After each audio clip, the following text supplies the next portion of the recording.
নমস্কার বন্ধুরা, আশা করি তোমরা সকলে খুব ভালো আছো। প্রথমেই আমার channel Arpita's kitchen and art ওয়ার্কে তোমাদের সকলকে স্বাগত জানাই। আর একটা ছোট্ট অনুরোধ রইল তোমাদের কাছে, আমার রান্নাগুলো ভালো লাগলে আমার চ্যানেলটা প্লিজ সাবস্ক্রাইব করে দিও। চলো এবার তাহলে রান্নাতে আসা যাক। আমি আজকে বানাচ্ছি লোটে মাছের ঝোল, আমার কিছু প্রিয় মাছগুলোর মধ্যে একটা।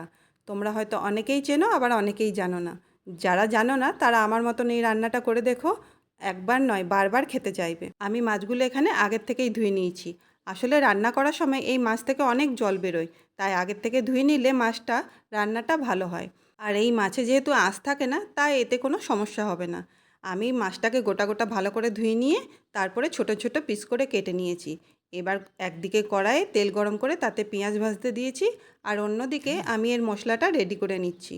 এই মশলার মধ্যে আমি দিয়েছি হলুদ গুঁড়ো, লঙ্কা গুঁড়ো, একটু কাশ্মীরি মির্চ যাতে রান্নাটা একটু লাল লাল হয়, আর দিয়েছি জিরা গুঁড়ো, আর দিয়ে দিয়েছি পরিমাণ মতো নুন। তোমাদের এখানে বলে রাখি, রান্নাটা একটু ঝাল ঝাল হলে ভালো হয়, তবে তোমরা নিজেদের মতন করে লঙ্কা দিয়ে নিও। আমার আরেক দিকে যে কড়াইয়ে পেঁয়াজ ভাজতে দিয়েছিলাম সেটা প্রায় লাল লাল করে ভাজা হয়ে গেছে। এরপরে আমি দিয়ে দেবো টমেটো কুচি। এই টমেটো কুচিটা হালকা নেড়ে চেড়ে আমি দিয়ে দেবো আদা রসুনের পেস্ট। আমি এখানে 2 চামচের মতন আদা রসুনের পেস্ট ব্যবহার করেছি। এরপরে আমি ভালো করে আদা রসুনটা কষিয়ে নিয়ে ওই জলে গুলে রেখেছিলাম যে মশলাটা, সেটা আমি দিয়ে দেবো। এরপর মশলাটা ভালোভাবে কষাতে হবে যতক্ষণ না পর্যন্ত মশলাটা তেল ছাড়ছে। আমার এখানে মশলাটা প্রায় তেল ছেড়ে দিয়েছে, এই দেখো। এই পর্যায়ে আমি এখন মাছগুলো আস্তে আস্তে দিয়ে দেবো।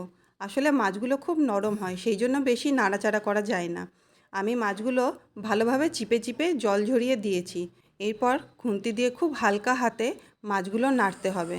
শুধু মশলাগুলো মাছের গায়ে লাগিয়ে দিলেই হবে। এই মাছে বেশি খুন্তি ব্যবহার করা যাবে না। এরপর মশলাগুলো ভালোভাবে মাছের গায়ে মিলে গেলে আমি এই পর্যায়ে দিয়ে দেবো 4-5টা চেরা কাঁচা লঙ্কা। এখানে আমি একটা কথা বলে রাখি, এই রান্নায় কিন্তু আমি কোনো জল ব্যবহার করব না।